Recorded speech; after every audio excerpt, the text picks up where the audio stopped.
The child is the father of the man, and I would wish my days to be bound each to each by natural piety. Wordsworth, my heart leaps up. There was a time when meadow, grove, and stream, the earth and every common sight, to me did seem apparelled in celestial light, the glory and the freshness of a dream. It is not now as it hath been of yore.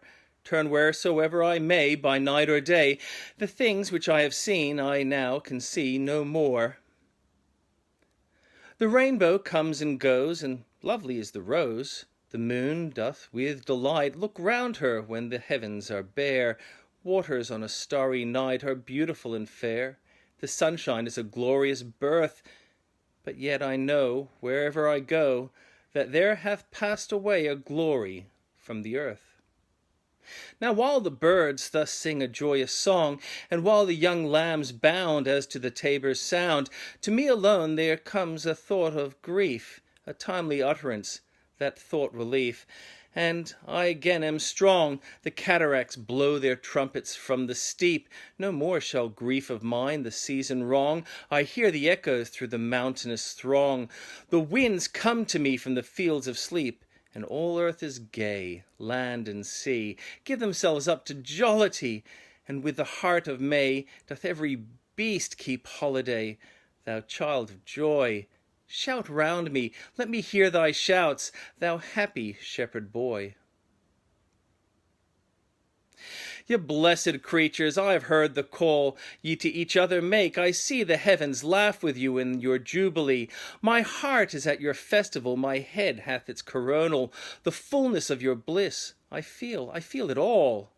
O evil day, if I were sullen, while the earth herself is adorning this sweet May morning, and the children are culling on every side, in 1,000 valleys far and wide, fresh flowers, while the sun shines warm, and the babe leaps on his mother's arm. I hear, with joy I hear.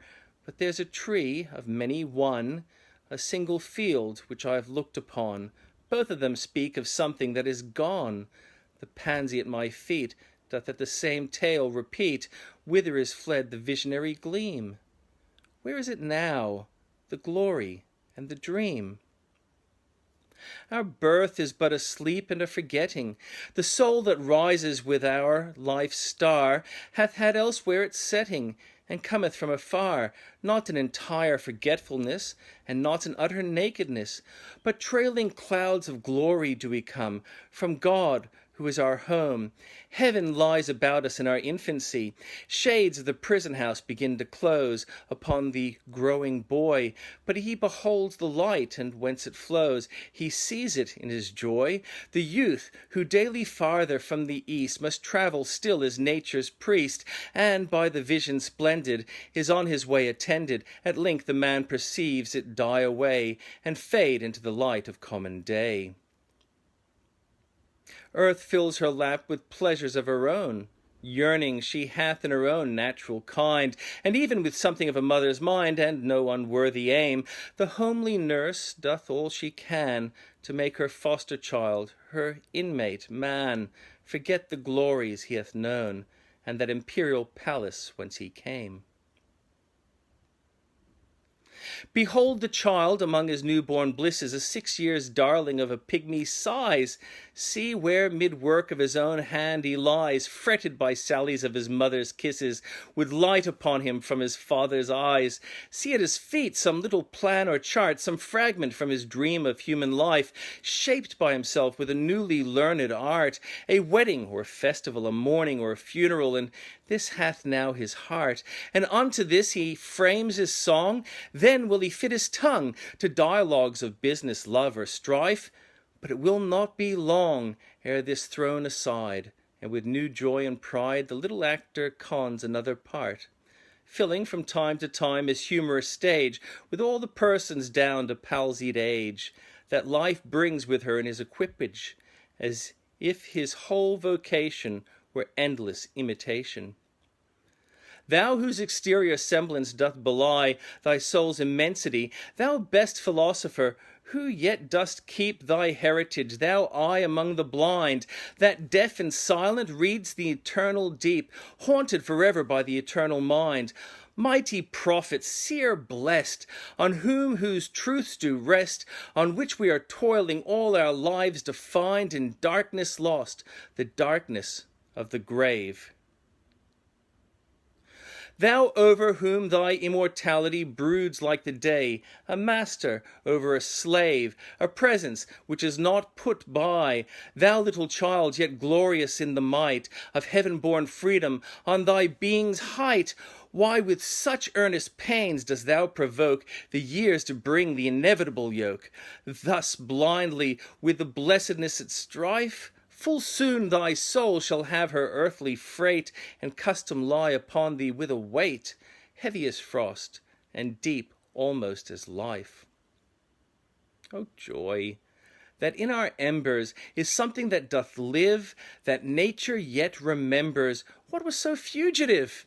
The thought of our years in me doth breed perpetual benediction, not indeed for that which is most worthy to be blessed, delight and liberty, the simple creed of childhood, whether busy or at rest, with new-fledged hope still fluttering in his breast.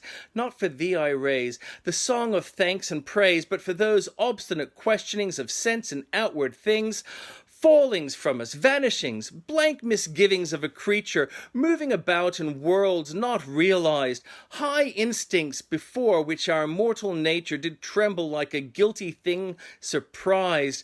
But for those first affections, those shadowy recollections, which, be they what they may, or yet the fountain light of all our day, are yet a master light of all our seeing, uphold us, cherish, and have power to make our noisy years seem moments in the being of the eternal silence, truths that wake, to perish never, which neither listlessness nor mad endeavor, nor man nor boy, nor all that is at enmity with joy, can utterly abolish or destroy.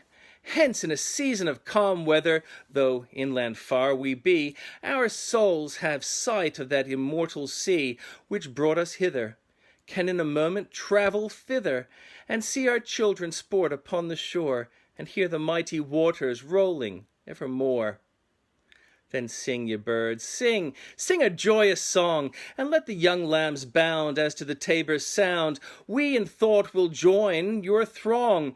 Ye that pipe and ye that play, ye that through your hearts today feel the gladness of the May. What though the radiance which was once so bright be now forever taken from my sight? Thou nothing can bring back the hour of splendor in the grass, of glory in the flower. We will grieve not, rather find strength in what remains behind, in the primal sympathy which, having been, must ever be, in the soothing thoughts of that spring out of human suffering, in the faith that looks through death, in years that bring the philosophic mind. And O ye fountains, meadows, hills, and groves, forebode not any severing of our loves? Yet in my heart of hearts I feel your might. I only have relinquished one delight, to live beneath your more habitual sway. I love the brooks, which down their channels fret, even more than when I tripped lightly as they. The innocent brightness of a newborn day is lovely yet. The clouds that gather round the setting sun do take a sober colouring from an eye that hath kept watch over man's mortality. Another race hath been, and other palms are won. Thanks to the human heart by which we live, thanks to its tenderness, its joys and fears. To me the meanest flower that blows can give me thoughts that do often lie too deep for tears.